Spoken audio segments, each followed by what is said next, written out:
Salam sejahtera warga kerajaan, salam sejahtera Rock Makassar. Kita ketemu lagi sekalipun cuma lewat online, tapi saya berharap kita semua dalam keadaan sehat-sehat dan baik-baik, sama seperti jiwa kita baik-baik saja. Saya berdoa supaya kalau semua ini sudah berlalu, kita bisa ketemu lagi untuk kemudian menikmati fellowship seperti biasa yang kita kerjakan. Saya sudah sangat merindukan saudara. Nah, di hari Pentakosta ini saya ingin kita membaca tentunya Kisah Rasul pasalnya yang kedua. Kita akan membaca ayat yang pertama sampai ayatnya yang keempat saja. Saya menyarankan saudara membaca seluruh kitab Kisah Rasul pasalnya kedua untuk mendapatkan gambaran penuh dari apa yang coba saya sampaikan pada saudara-saudara sekalian. Mari kita baca ayat-ayat tersebut. Ditulis dalam kitab Kisah Rasul pasalnya yang kedua, ayat yang pertama sampai ayatnya yang keempat. Ketika tiba hari Pentakosta, semua orang percaya berkumpul di satu tempat.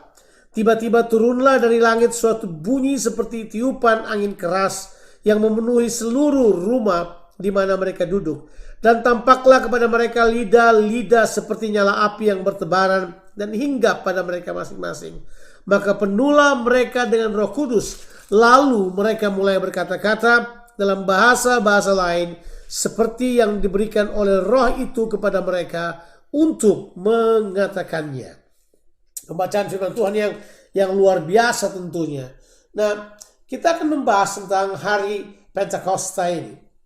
Sering sekali kita membahas hari Pentakosta atau ayat-ayat ini, kita selalu membahasnya dalam frame denominasi atau dalam frame kepercayaan kita. Karena kita aliran Pentakosta, kita kemudian berpikir bahwa frame-nya harus Pentakosta. Tapi harusnya kita mesti melihat sebenarnya rancangan Allah dan kehendak Allah tentang hari Pentakosta dan mengapa Roh Kudus turun pada hari Pentakosta tersebut. Saya ingin membawa kita untuk melihat arti daripada Pentakosta itu sendiri. Arti daripada Pentakosta sebenarnya adalah hari yang ke-50. So, hari yang ke-50 itu arti daripada Pentakosta.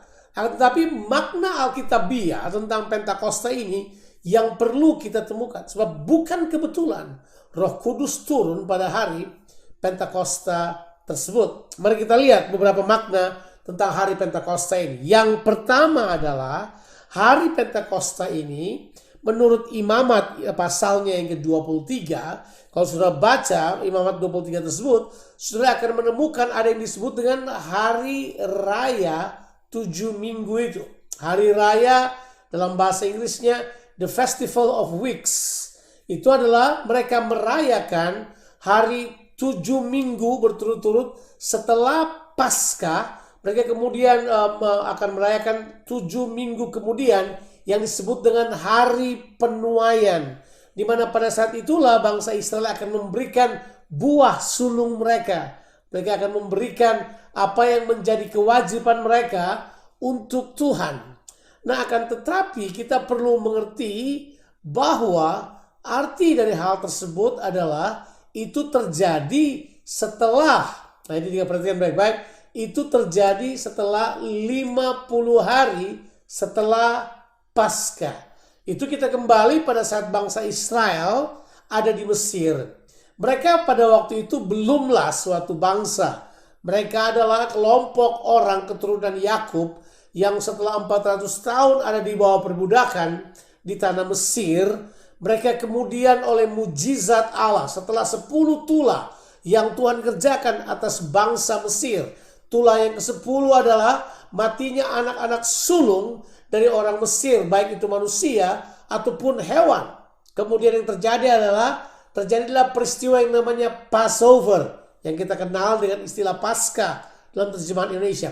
Passover itu punya pengertian malaikat Tuhan melewati rumah orang Israel yang telah diberi tanda darah pada jenang dan pintu mereka, sehingga kemudian terjadilah malam Passover itu. Nah, dihitung 7 minggu setelah itu, pada malam itu mereka keluar. 7 minggu setelah itu, di hari yang ke-50.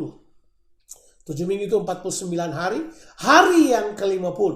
Kemudian terjadilah peristiwa di Gunung Sinai. Jadi kita harus lihat, yang pertama memang arti daripada Pentakosta itu adalah penuaian. Seringkali orang menyebutnya sebagai penuaian jiwa-jiwa yang besar, harvest of the souls in the end times. Tapi ini juga menunjuk kepada sesuatu yang sangat penting.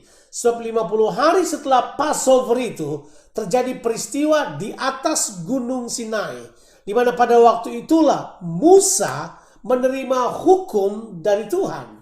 Musa menerima 10 hukum dari Tuhan untuk memulai suatu ikatan perjanjian yang disebut ikatan perjanjian Musa. Dari situlah kita menemukan 10 hukum Taurat sebagai dasarnya. Kemudian kita paham betul bahwa pada waktu itu, pada saat itu terjadi, bangsa Israel kemudian menjadi sebuah kerajaan. Mereka menjadi suatu bangsa. Mereka lagi bukan cuma sekedar kumpulan budak. Mereka sekarang telah menerima hukum-hukum Tuhan. Dan kemudian mereka menerima ikatan perjanjian dari Tuhan. Yang kemudian terjadi disitulah kemudian mereka memulai sejarah bangsa Israel. Mereka memulai sebuah sejarah yang disebut dengan mereka menjadi kerajaan imam bagi Tuhan. Disitulah terjadi sebuah peristiwa yang namanya pemberian hukum Taurat kepada bangsa Israel. Sejak hari itulah bangsa Israel berpindah dari uncivilized people menjadi sebuah bangsa yang diperintah oleh Allah.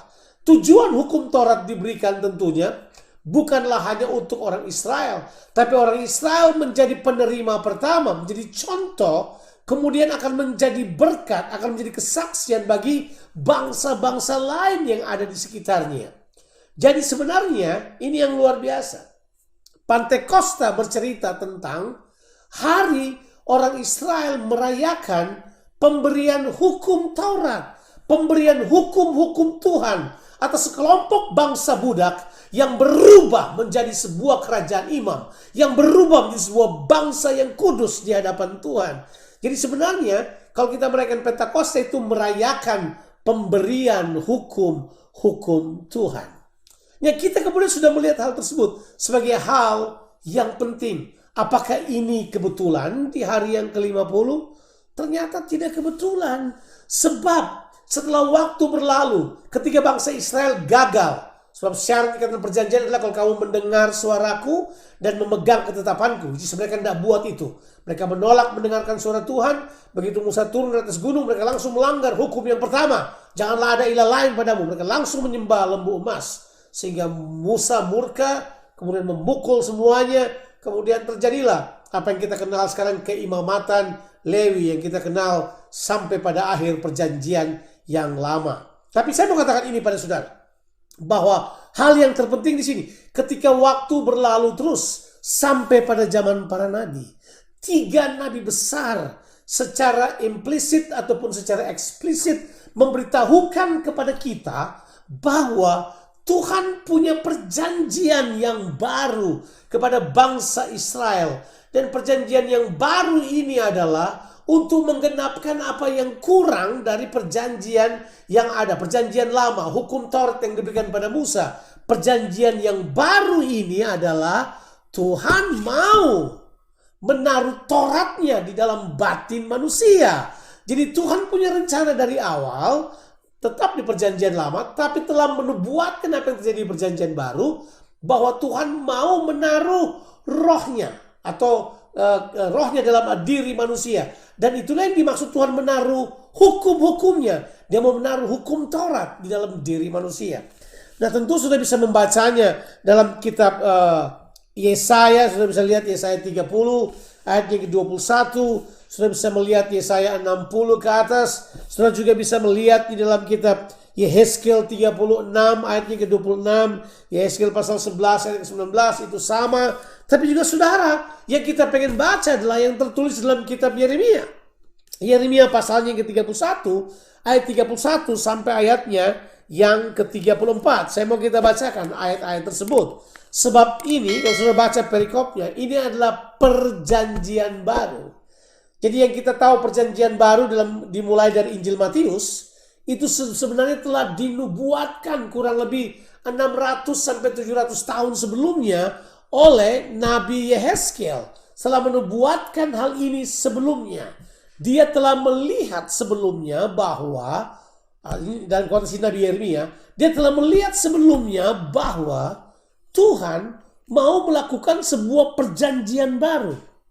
Makanya Yeremia 31 perikopnya adalah perjanjian baru, New Covenant, yang pengenapannya dimulai dari Injil Matius. Dan semuanya berlangsung sampai pada hari Pentakosta itu. Coba kita baca ayatnya yang ke-31. Yeremia 31 ayat 31 sampai ayatnya yang ke-33 saja. Atau sampai 34. Saudara boleh baca itu semua. Saya mau bacakan kepada saudara. Sesungguhnya akan datang waktunya, demikianlah firman Tuhan. Aku akan mengadakan perjanjian baru dengan kaum Israel dan kaum Yehuda. Bukan seperti perjanjian yang telah kuadakan dengan nenek moyang mereka pada waktu aku memegang tangan mereka untuk membawa mereka keluar dari tanah Mesir.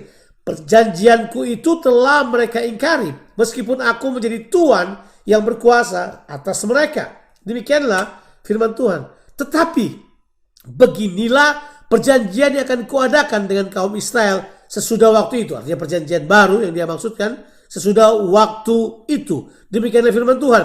Aku akan menaruh Tauratku dalam batin mereka dan menuliskan dalam hati mereka. Maka aku akan menjadi Allah mereka dan mereka akan menjadi umatku. Dan seterusnya saudara baca, dan tidak usah lagi orang mengajar sesamanya atau mengajar saudaranya dengan mengatakan kenalah Tuhan, sebab mereka semua besar kecil akan mengenal aku. Demikianlah firman Tuhan, sebab aku akan mengampuni kesalahan mereka dan tidak lagi mengingat dosa mereka. Jadi dia ini kelihatannya Tuhan mengatakan bahwa di perjanjian baru itu salah satu isinya adalah Tuhan akan menaruh Tauratnya di dalam batin manusia. Jadi sebenarnya Tuhan tidak cuma berniat Taurat ada di luar manusia, tapi Tuhan mau supaya Taurat ada di dalam manusia. Dan penggenapan dari perjanjian baru yang dibuat oleh Yeremia ini tergenapi di Kisah Rasul pasalnya yang kedua, di mana yang terjadi di situ adalah orang menerima Roh Kudus masuk di dalam diri mereka. Ini yang disebut dengan kepenuhan dari semua perjanjian baru. Roh Kudus turun dalam diri mereka. Roh Kudus inilah yang kita sebut dengan hukum-hukum Tuhan yang berdiam dalam batin manusia. Jadi sebenarnya begini, Pentakosta itu bukan cuma peristiwa panen, orang mempersembahkan buah sulung. Tapi Pentakosta itu berbicara tentang Tuhan memberikan hukum-hukumnya kepada kita. So Pentakosta is the celebrations of the giving of the Torah, of the law of God.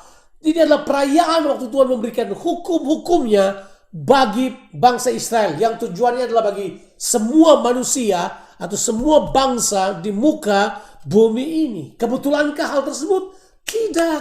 Sebab ini rencana Tuhan buat kita. Bahwa kita bukan cuma merayakan sebuah denominasi. Kita merayakan penggenapan rencana Tuhan yang kekal. Kita sedang menggenapan the kingdom mindset yang Tuhan mau bawa ke dalam dunia ini. Bahwa Tuhan mau memerintah manusia dengan hukum-hukumnya dari dalam manusia. Kemudian arti Pentakosta yang ketiga adalah ini. Bahwa kita merayakan hari kerajaan Allah ditegakkan di muka bumi ini. Karena pada hari itulah pemerintahan Tuhan terlaksana atas semua manusia. Karena dari situlah kemudian pemerintahan Tuhan dimulai di dalam diri semua manusia. Makanya ada banyak ahli teologi yang mengatakan bahwa pencurahan Roh Kudus is the beginning of the kingdom of God manifested on earth. Turun ke dalam semua kehidupan manusia. Waktu dia berkata pada hari-hari terakhir, semua daging akan menerima Roh Tuhan, akan dibaptis oleh Roh Tuhan. Dia sedang bernubuat tentang bagaimana kerajaan Allah akan dinyatakan. Kerajaan Allah dinyatakan karena hukum-hukumnya established, ditetapkan di dalam diri manusia. Kita harusnya bersuka cita sebab hari Pentakosta itu adalah hari kerajaan Allah dinyatakan. Tuhan menyatakan pemerintahannya secara langsung dalam diri manusia, dalam diri saudara dan saya. Di dalam kita, Dia memerintah. Karena di dalam kita inilah, di dalam kehidupan manusia inilah, Roh Kudus dengan hukum-hukumnya mulai mengerjakan karakter-karakter ilahi dalam kehidupan kita. Supaya kita menjadi serupa dengan gambarnya.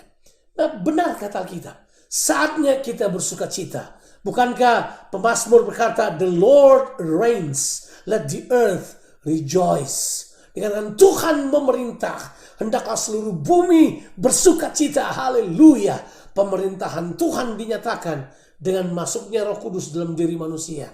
Roh api itu yang membakar semuanya. Roh pemurnian itu yang membakar semua dosa dan sampah-sampah dalam kehidupan manusia. Tapi ini juga yang luar biasa. Roh Tuhan tersebut, waktu mereka dibaptis oleh Roh Kudus, kelihatan kepada tanda mereka mulai berbahasa lidah. Saya mempercayai itu adalah gambaran sederhana bahwa Tuhan ingin mengendalikan lidah manusia.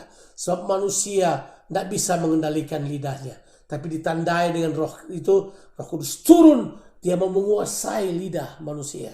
Dan kemudian manusia mulai berkata-kata seperti yang dikehendaki oleh Roh Kudus. Saya mempercayai pada waktu itulah ada normal baru kerajaan Allah. Orang yang dipenuhi oleh Roh Kudus mulai berjalan dalam kebiasaan-kebiasaan baru.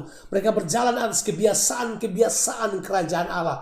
Tiba-tiba saja hukum-hukum Allah yang ada di sorga membumi dalam kehidupan manusia. Terlaksana di muka bumi ini. Orang kemudian berjalan dan mengerjakan apa yang Tuhan kehendaki.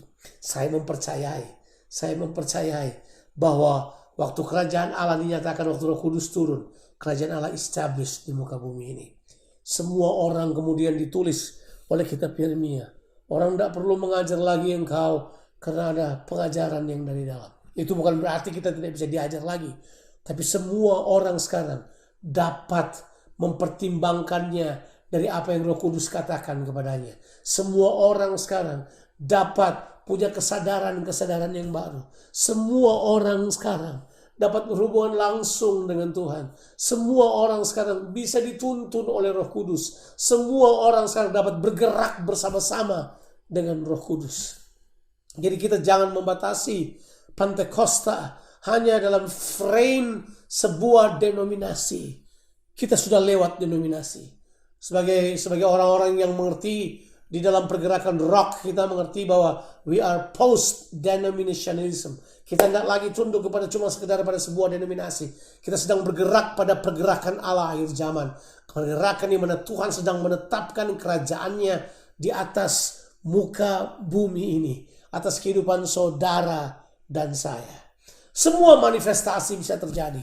Tapi jangan manifestasi mengaburkan tujuan ilahi Tuhan. Manifestasi mengaburkan apa rencana Tuhan yang Dia kerjakan dalam kehidupan manusia. Oh, memang benar, hari yang ke-50 adalah hari penuaian. Orang celebrate hal tersebut. Memang benar, hari ke-50 adalah hari hukum Taurat diberikan kepada manusia. Oh, tapi juga benar bahwa hari ke-50 ini setelah Paskah, setelah kenaikan Tuhan Yesus Kristus, kemudian Roh Kudus turun ke atas dunia ini. Hari ke-50 ternyata kita celebrate the kingdom of God. Kita merayakan kerajaan Allah memerintah di dalam hati semua manusia.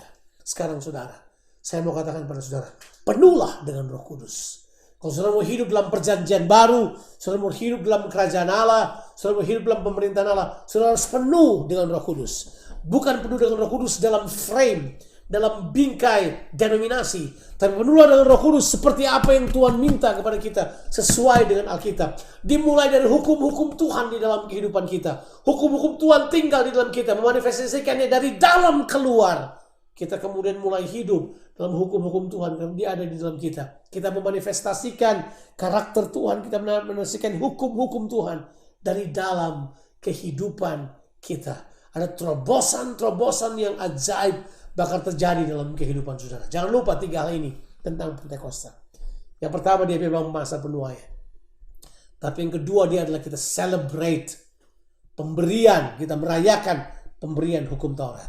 Tapi Pentakosta juga kita merayakan kerajaan Allah. Establish ke seluruh dunia. Tidak lagi dia hanya dibatasi di Israel, di Yerusalem, di Palestina. Tapi sekarang dia mencapai ke seluruh dunia. Sebab Tuhan mau rohnya ada di atas semua makhluk, semua bangsa. Semua bangsa menyembah dia sebagai Raja satu-satunya di dalam Tuhan kita, Yesus Kristus. Raja di atas segala raja.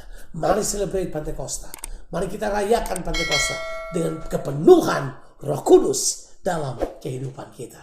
Penuhlah dengan Roh Kudus. Tuhan memberkati kita sekalian. Haleluya. Amin.